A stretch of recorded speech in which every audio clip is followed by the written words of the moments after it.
This hotel was built in 1772, and people still check in today. But the disturbing part is this. Some guests never check out. Their names are still on the registry, and one of them might be yours. Emily adjusted her backpack and wiped the mist from her glasses. She and her 3 friends, Mark, Rachel, and Tom, had been driving all night to reach the hotel for a weekend getaway. They had read the brochures, seen the carefully curated images online, but nothing in the photographs captured the oppressive atmosphere that hung around the hotel like a second skin. Something about it felt unnatural, almost wrong. They parked their car along the gravel driveway, which cracked and sank unevenly under the tires, and stepped out. The air was unnervingly cold, even for early spring. It smelled of damp earth, rotting leaves, and something faintly metallic, as if the hotel exhaled a warning the moment they arrived. The front door creaked loudly when they pushed it open. Inside, the lobby was vast but empty, lit by tall windows that filtered in gray light. Dust motes floated in the beams, and the furniture, though carefully polished, looked decades older than it should have been. A massive chandelier hung from the ceiling, its crystals dulled and swinging slightly, though no breeze stirred inside. The walls were lined with portraits of people dressed in the fashions of the 18th and 19th centuries. Their eyes seemed to follow Emily as she moved through the room, some narrowed, others wide with unspoken terror. A man appeared at the far end of the lobby. He was tall, thin, and almost unnaturally still. His skin was pale, his eyes sunken so deeply they appeared black. He wore a dark, threadbare suit, and he did not speak as they approached. Instead, he extended his hand, holding a small stack of keys. Emily hesitated for a moment before taking one. There was no smile, no acknowledgement, only the faint sound of something like a sigh escaping him, almost lost in the heavy silence of the room.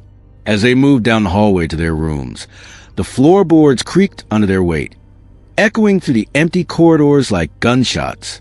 The wallpaper had yellowed and curled at the edges.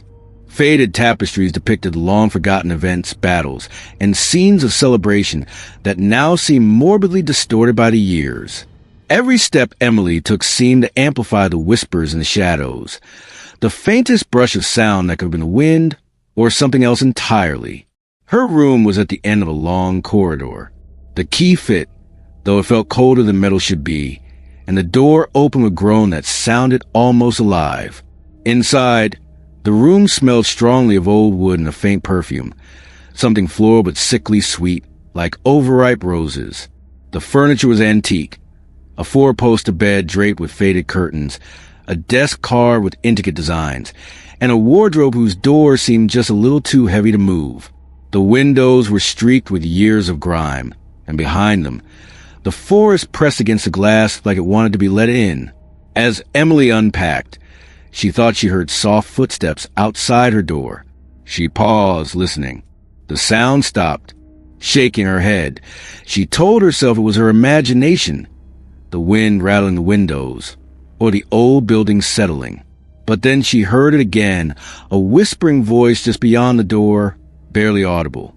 It seemed to call her name. Emily, Emily. Her heart rate increased. She glanced toward the corridor and swore she saw a shadow move. When she blinked, it was gone. Mark and Rachel were busy unpacking their things, laughing nervously, brushing off the unease. Tom tried to make a joke about old hotels being haunted, but even his laughter sounded hollow in the vast space. By nightfall, the hotel transformed. The sun had dipped below the horizon, leaving the forest and the building in complete darkness. The only light came from the weak glow of wall sconces, which flickered intermittently as though struggling against something. Emily lay in bed, the heavy curtains drawn, but she couldn't shake the feeling of being watched. Every sound, floorboards creaking, doors opening and closing in the distance, the wind howling through cracks, felt deliberate, purposeful. Then came the whispers again, louder this time, closer, threading through the walls. Stay, stay forever. Emily sat upright, her body frozen. The shadows in the room seemed to stretch and writhe. The portraits on the walls no longer looked passive. Their eyes glimmered in the dim light, tracking her movements. She felt the air grow colder, almost suffocating, as though the building itself were pressing down on her chest. Mark's laughter echoed from down the hall, but it sounded wrong, distorted, far too low and slow. Emily could feel the hair on her arms standing on end. The hotel was no longer just a building. It was something alive, something waiting. And she suddenly realized with a creeping dread that the hotel didn't just watch its guests. It claimed them. She tried to shake off the fear, telling herself it was old walls playing tricks on her mind. But deep down, she knew the truth. There was history here, a long, dark history of travelers who had checked in and never left. And as the whispers grew into soft, insistent calls, Emily understood that her time in the hotel had just begun, and there might be no way out by the time night fell. The hotel had transformed. The dim light from the hallway sconces flickered, casting long, wavering shadows across the walls, and every creak of the floorboards sounded exaggerated, like a groan from some living thing. Emily and her friends gathered in the lobby for dinner, a room lit only by a low chandelier whose candle-like bulb swayed in the draft. The scent of old wood and dust mixed with a faint, metallic tang in the air, making it feel like the hotel itself exhaled a warning with every breath. They were not alone, though it was hard to tell. The other guests, few in number, sat silently at various tables. Their movements were deliberate and unervingly slow.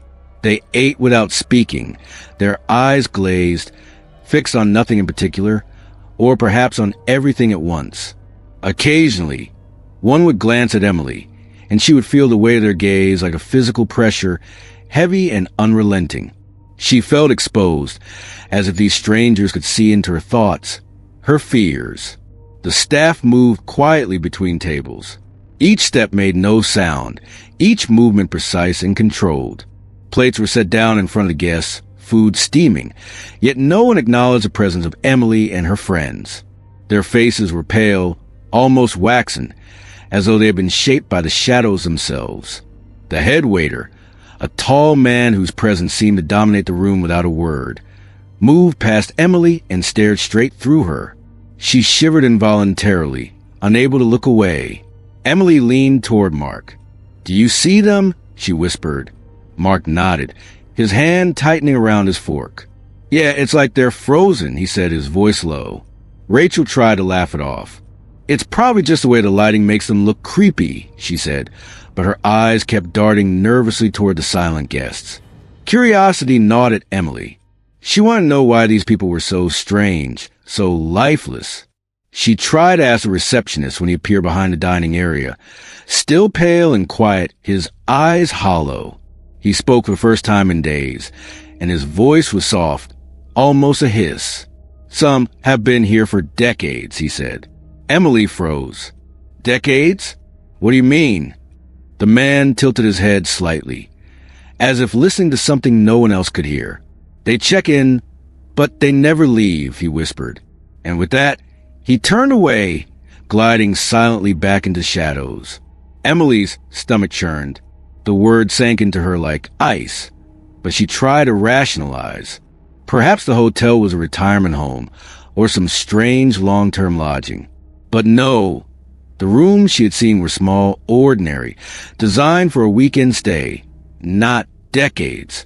And yet, the thought lingered. What did it mean to never leave?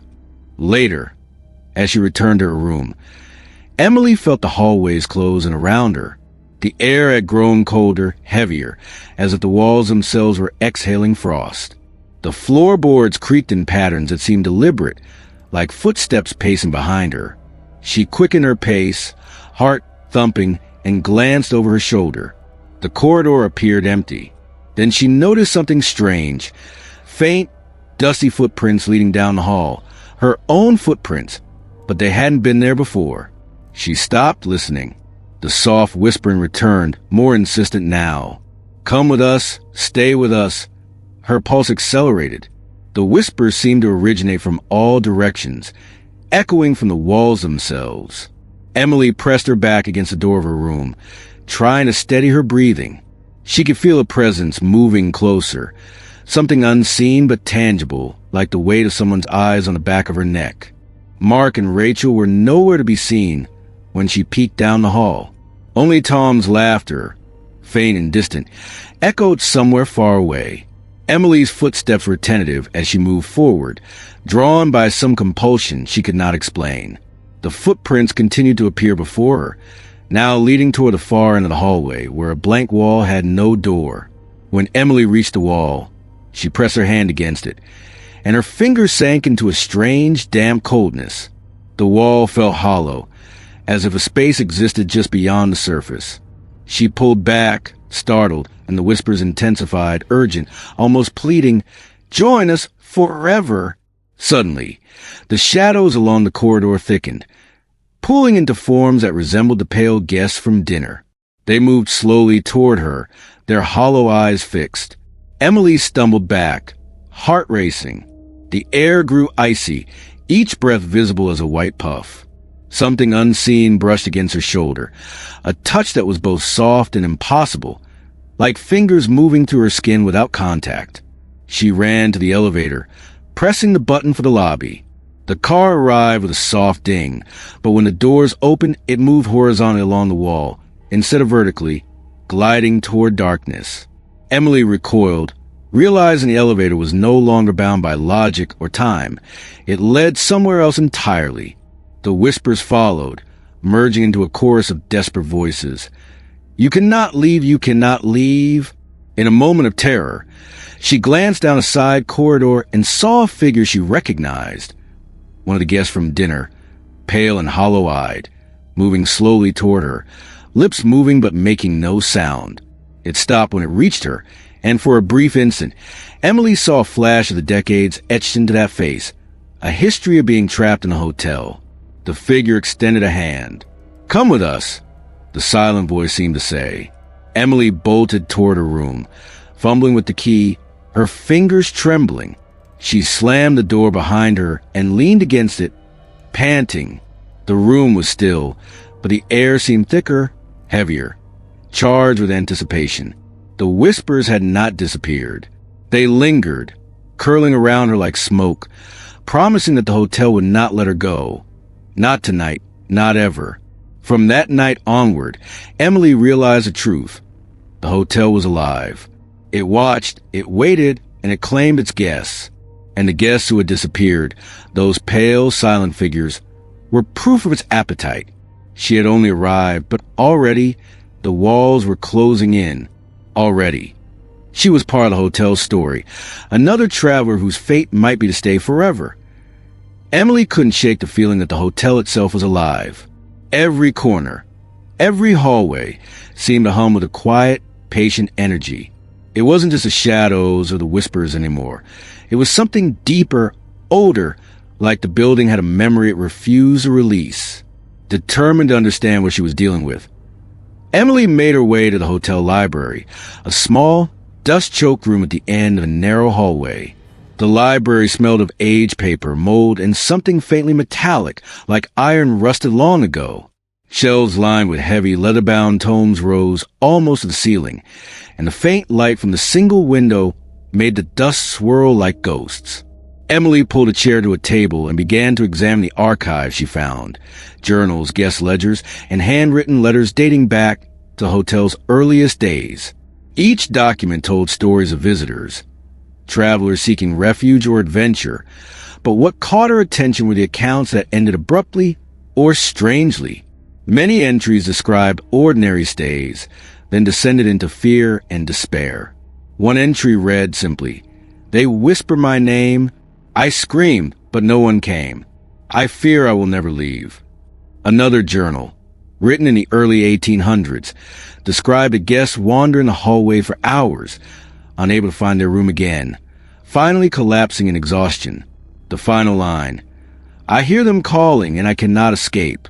The deeper she read, the clearer a pattern became. The hotel had a long history of strange occurrences, disappearances, and unexplainable events. She discovered records of renovations in the 1800s that unearthed human remains beneath the foundation. Workers had reportedly stopped mid-task, pale and trembling, claiming they were being watched. There were hints that these remains were never properly reburied. Emily felt a shiver run down her spine. The hotel had literally been built on top of death, its foundation soaked in centuries of unrest. By the time she closed the last journal, Emily noticed something alarming. The whispers she had tried to ignore since arriving were no longer distant. They were immediate, surrounding her, threading through the shells like a river sound, faint at first, then louder, forming words she could almost understand. Join us forever. She froze, heart racing, realizing the voices were coming from inside the walls themselves. Emily tried to stand, but the air seemed to thicken around her. She stumbled toward the door, only to find that the corridor beyond had changed. The hallway looked longer, darker, and narrower. Shadows moved along the walls in shapes too deliberate to be tricks of the light. For a moment, Emily thought she saw the pale guests from dinner, lined up silently, staring at her. Their faces were blank, empty, but their eyes glimmered with the same desperate longing she had seen before. They were waiting, she realized, for her to make a mistake. A soft creak came from above. Emily looked up and saw the ceiling boards ripple slightly, like the surface of water disturbed. A low groan echoed to the library, vibrating through the floor. She felt it beneath her feet, a pulse like a heartbeat, slow, deliberate, and unmistakably alive. Her stomach turned, and she stumbled back toward the door, clutching her journal. Then she saw it, a shadow detaching itself from the far wall. It moved fluidly, sliding closer across the floor without making a sound. Emily's breath caught in her throat. The shadow solidified into the figure of a man she did not recognize. His clothes were torn, faded centuries old, and his face was pale, almost translucent, eyes black and hollow. He raised a hand, pointing directly at her, lips moving without sound. Emily tried to scream, but her voice was gone. The air was too thick, too heavy, swallowing her cries before they could leave her mouth. In desperation, she spun and ran through the hallway. The corridors twisted unnaturally, stretching farther than they should. Doors appeared and disappeared. Room numbers she had never seen before lined the walls. She tried one door, hoping it led to the lobby, but it opened into a room that had belonged to a guest in 1823. The bed was small, the sheets moth-eaten, the fireplace cold but dark smoke stains lingered above it. On the desk lay a journal, identical to the one she had been reading, open to a page that simply read, "We have been waiting for you." Emily slammed the door shut and leaned against it, gasping. It occurred to her in a terrifying instant that the hotel didn't just trap its guests physically, it trapped them across time. The floors weren't merely rooms. They were layers of history, layers of fear, each containing the souls of those who had failed to leave. Every guest she had seen wander in the hallways had long been gone, yet they persisted, caught between centuries, visible only in this cursed limbo. A sudden, icy wind swept through the hallway, extinguishing the few flickering lights. Emily heard hundreds of whispers now, overlapping, merging into one chilling chorus. "Join us, stay forever!"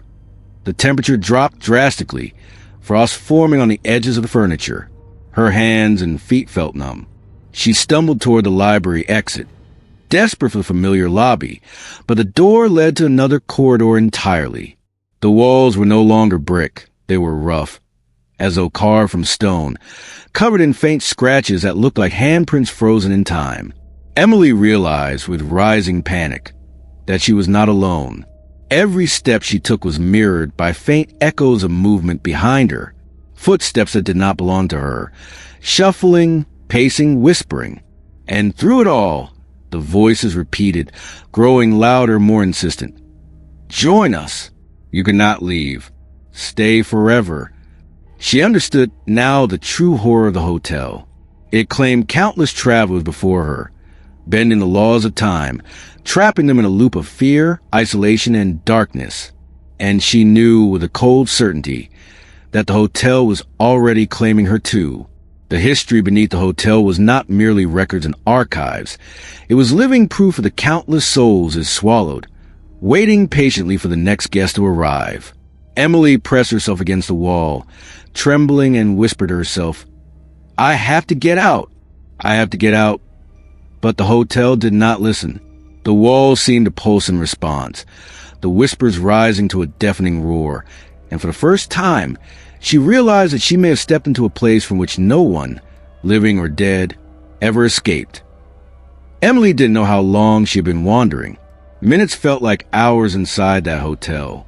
The air was so cold now that her breath came out in pale clouds, and every hallway she entered seemed to rearrange itself the moment she looked away. The building no longer felt like a place made by human hands. It felt like something built to confuse, to trap, to swallow. She finally made it back to what she thought was her corridor, the one that led to her room. The wallpaper was the same faded pattern of flowers and vines, and the lamps along the walls flickered the same way they always had, like they were struggling to stay alive. Her door was still there. Room 12.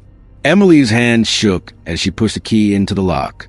It resisted for a moment, like the door didn't recognize her anymore. Then the lock clicked. The door opened, and everything inside was wrong. The room wasn't her room. It wasn't even close. Instead of a small space with antique furniture and a window facing the forest, the door opened into a long hallway, narrower than any hallway she had seen yet. The ceiling was lower, the air colder. The carpet was soaked in darkness, like it had been stained 100 years ago and never cleaned. And the most disturbing detail of all, the hallway stretched too far. It stretched like it had no end. Along both sides were dozens of doors, each one painted a different shade of faded brown, with brass number plates bolted into the wood. But the numbers weren't normal. They weren't hotel room numbers. They were years. 1772, 1791, 1820, 1864, 1899, 1912, 1947, 1978, and at the very end, half covered by shadow, one final door sat like a rotten tooth in the dark. 2026. Emily stepped into the hallway, without meaning to. It felt like her feet moved before her mind could decide. The moment she crossed the threshold, the door behind her slammed shut with such force the walls shook. She spun around and grabbed the handle. Locked. No, no, no, no, she whispered, twisting it again. Nothing. The door didn't move. It didn't even rattle. It felt like it had fused to the wall. Emily backed away slowly, staring down the corridor of years. Her ears strained for any sound. Mark calling her name, Rachel laughing nervously, Tom's voice. Anything familiar, but the hallway was silent, not peaceful silence.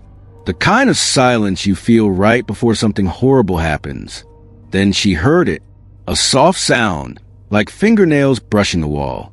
Not ahead of her, behind her. Emily turned so quickly her neck hurt. For a second, she saw movement at the locked door. Something dark pressed against the crack between the wood and the frame. A thin shape like a finger, stretching out, testing the gap. Then it slipped back, disappearing. Emily didn't wait. She ran forward. Her footsteps didn't echo like they should have. The carpet swallowed the sound, making it feel like the hallway was eating everything. Light, air, noise, and maybe time itself.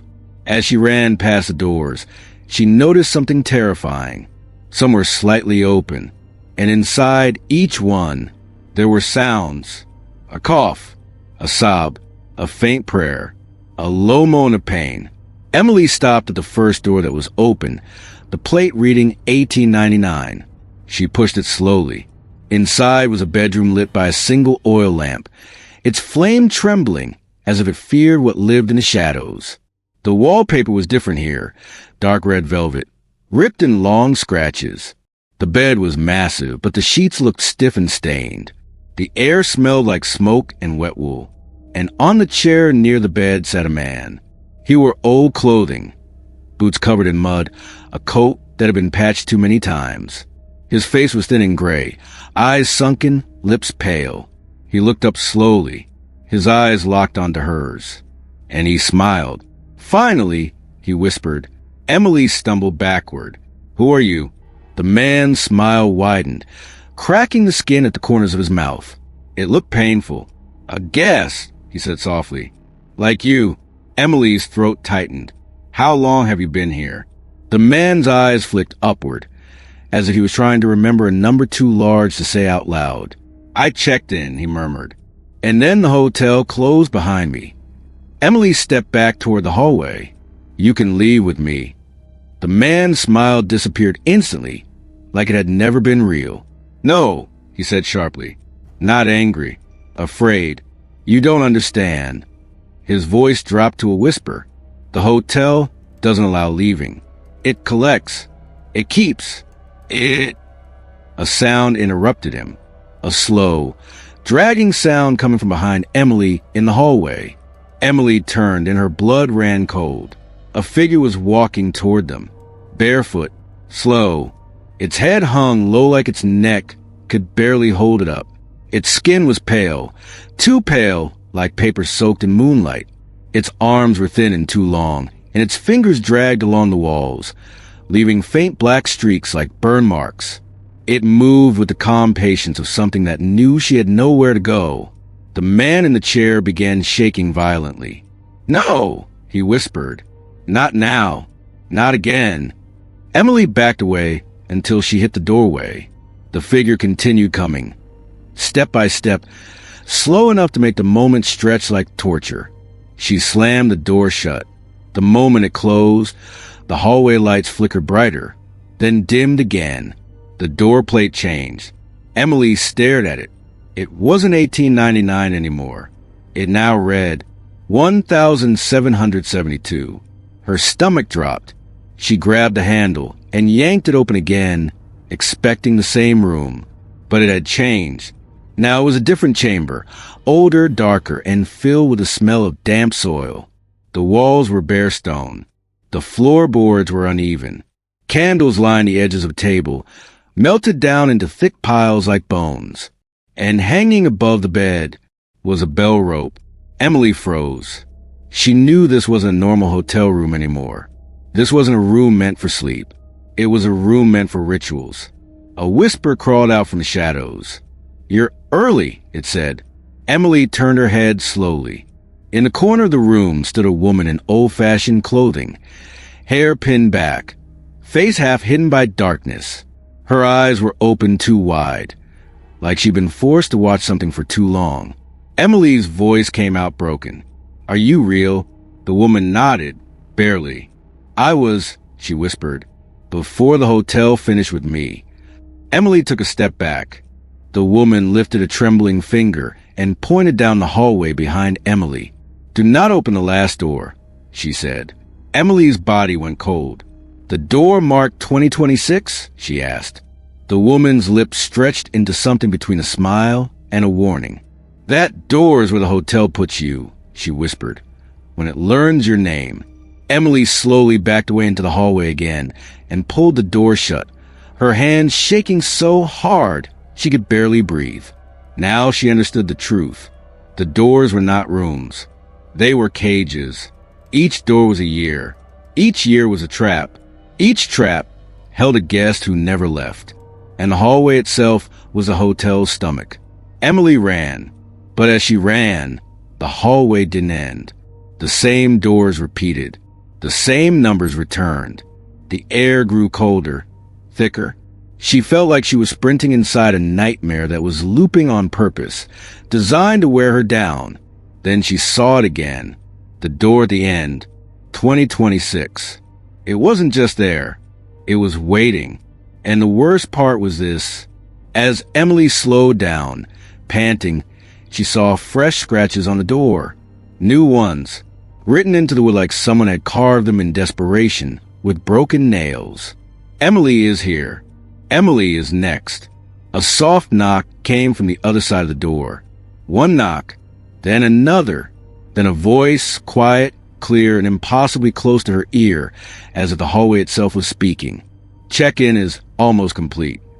Emily's eyes filled with tears. Her key, still clenched in her hand, suddenly felt heavier. And in that moment, she realized the hotel wasn't chasing her. It didn't need to. It had already decided where she belonged. Emily stood frozen in the hallway of years, staring at the door marked 2026. The scratches on it looked fresh, like they had been carved minutes ago. The words, "Emily is here." Emily is next seemed to pulse in her vision. Her fingers were numb around the key, but she couldn't drop it. It was the only thing that still felt real. Behind her, the corridor remained silent. Too silent. That silence wasn't safety. It was the kind of quiet that happens when something is hunting, and it knows it has already won. Emily backed away slowly, step by step, refusing to take her eyes off the door. The moment she turned her head, she feared it would open on its own. The air stung her lungs like ice. Her body felt weak, like the hotel was draining her energy just by being close. Then she heard it again. A knock, not from the door, from behind her. Emily turned sharply and saw the corridor had changed once more. The doors with dates were gone. The wallpaper was back. The hall looked normal again, almost the same as the one outside her room. Almost. But the lights were brighter than before. Too bright. The kind of brightness that makes shadows deeper. And the carpet was clean. It hadn't been clean when she arrived. It had smelled like damp dust and old smoke. Now it looked untouched, like no one had ever walked there. Emily ran. She ran down the hallway, searching for anything familiar. The door numbers were correct again. The paintings were back.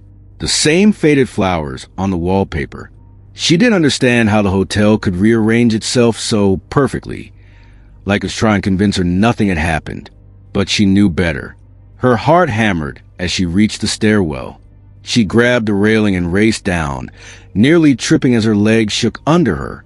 When she finally burst into the lobby, she stopped.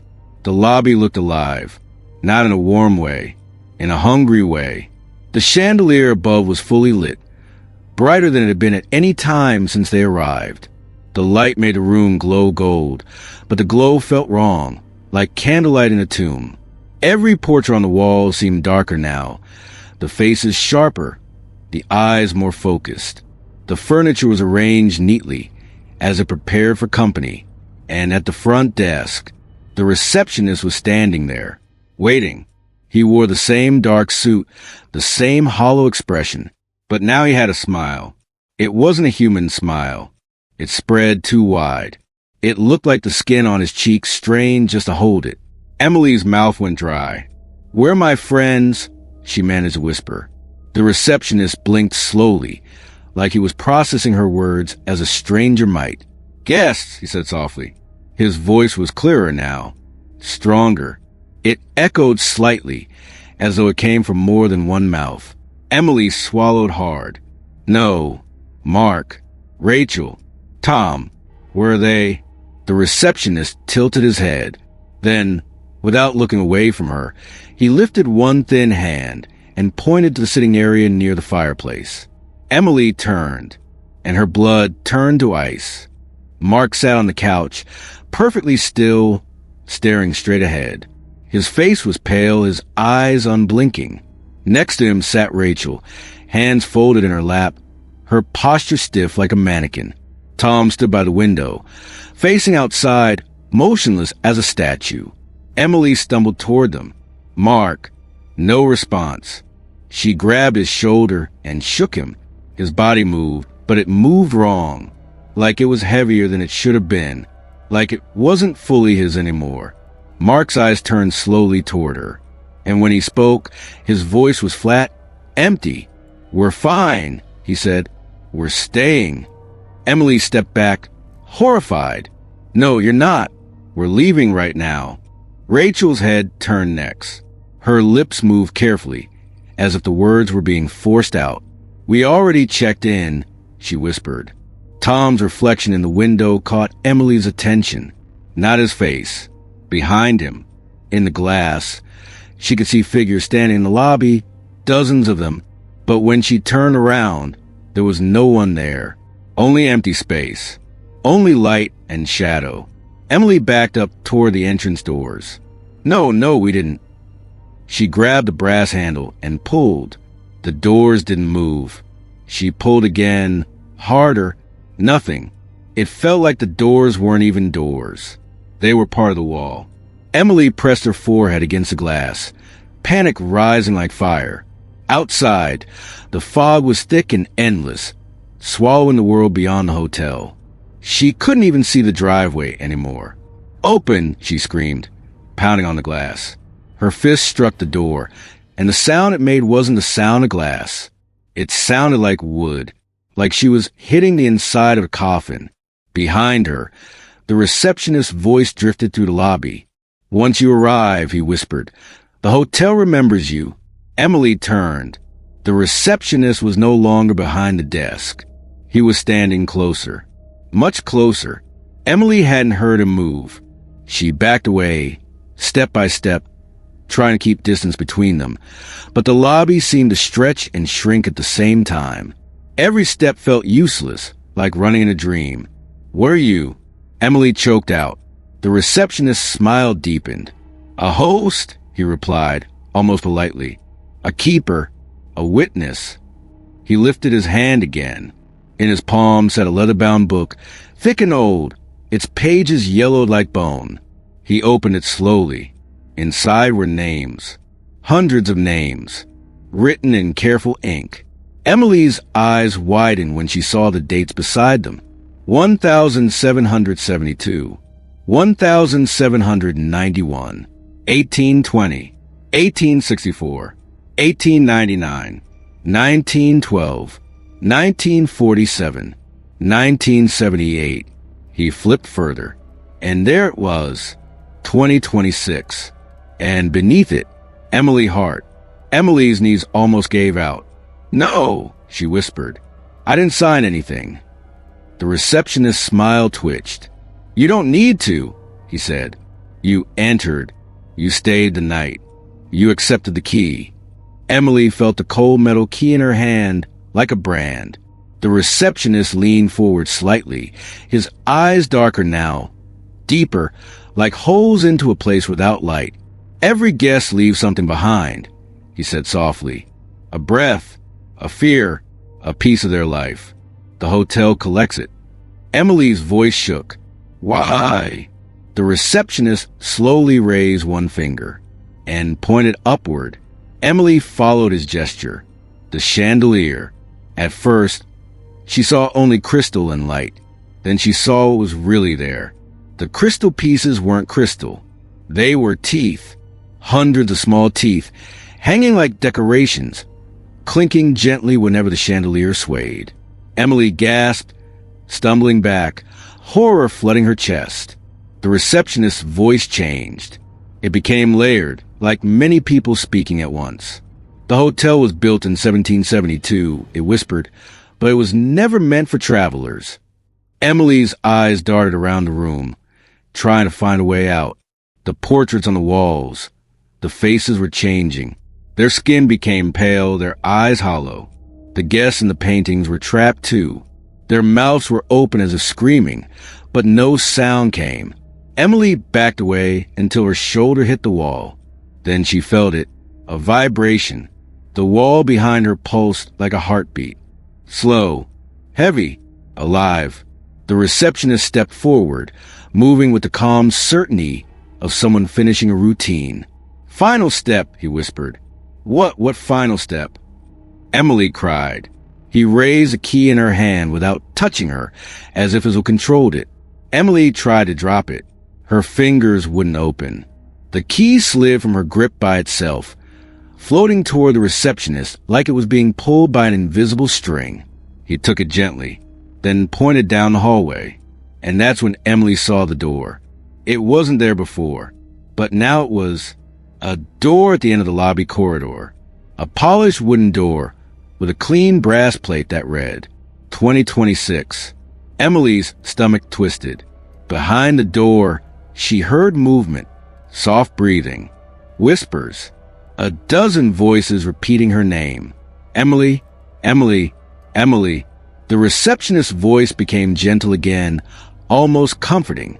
"Your room is ready," he said. Emily screamed and turned to run, but the lobby had changed. The walls stretched. The ceiling grew higher. The portraits leaned inward, watching like judges. Mark, Rachel, and Tom stood up at the same time. Not like friends, like puppets. Their eyes were empty, their faces blank. Rachel stepped toward Emily and spoke in a voice that didn't sound like her anymore. "Don't fight," she whispered. "It hurts more when you fight." Emily's tears fell as she backed away. The door marked 2026 creaked open slowly. Darkness poured out like smoke.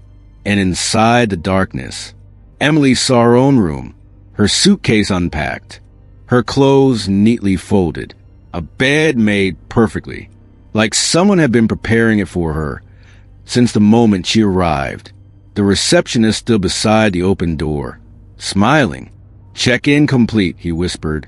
Emily tried to scream again, but this time, no sound came out. Her voice was gone, swallowed by the hotel. The last thing she saw before the darkness took her was the lobby, the chandelier of teeth, the portraits watching, her friend standing motionless. And then the door closed behind her, softly, gently, like it had done this 1,000 times before. And the hotel still stands today, built in 1772, restored again and again, always welcoming new travelers. People check in, they sleep, they hear strange sounds, and some never leave, because once the hotel learns your name, it doesn't let go.